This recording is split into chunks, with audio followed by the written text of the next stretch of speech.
uma das melhores empresas que eu já analisei na minha vida, que é a empresa Booking.com.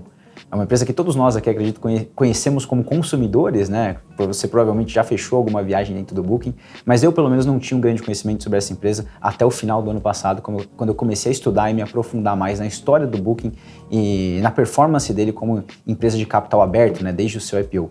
E o Booking é uma empresa simplesmente impressionante, tá?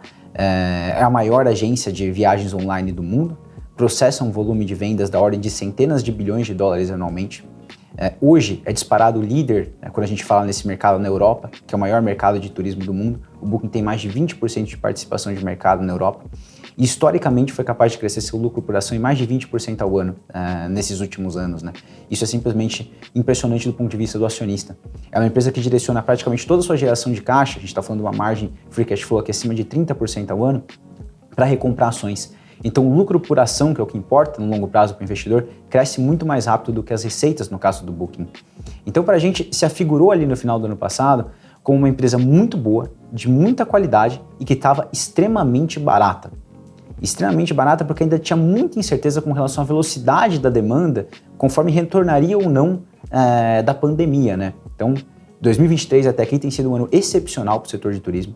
O Booking teve um resultado espetacular no primeiro trimestre, um resultado ainda melhor no segundo trimestre, puxando o guidance para cima, e o setor de viagens simplesmente não para, né? Não desacelera nesse momento. A gente tem uma migração muito clara do consumo de bens, que foi o grande boom inflacionário da pandemia, agora para um consumo mais de experiência e de serviços. E, na nossa opinião, o Booking é um beneficiário direto desse movimento. E aí entra um pouco do que eu comentei na minha última resposta, Paulo, de que nem todas as nossas teses são gatilhos de curto prazo. Às vezes são ações cujo momentum está muito bom e trimestre após trimestre a empresa vem sendo capaz de surpreender positivamente o mercado.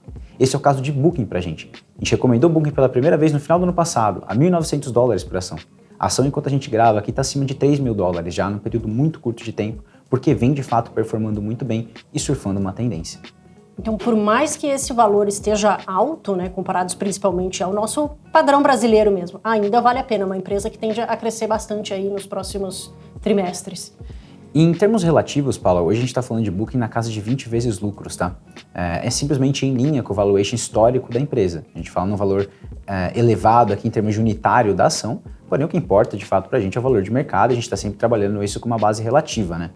E no caso dos BDRs, eles são muito mais acessíveis, porque eles são uma fração da ação, né, convertidos em reais, então você consegue um capital muito menor do que esse. E mesmo para o investidor que investe diretamente lá fora, o mercado fracionário lá é diferente do mercado fracionário aqui. Você pode, de fato, comprar um lote muito pequeno, fracionário do mercado de ações, com muita liquidez, porque as próprias corretoras convertem isso para você a qualquer momento. Então não existe muito essa barreira que a gente tem aqui no mercado brasileiro lá fora. A liquidez é excelente para essas ações e os BDRs também são negociados aqui no Brasil.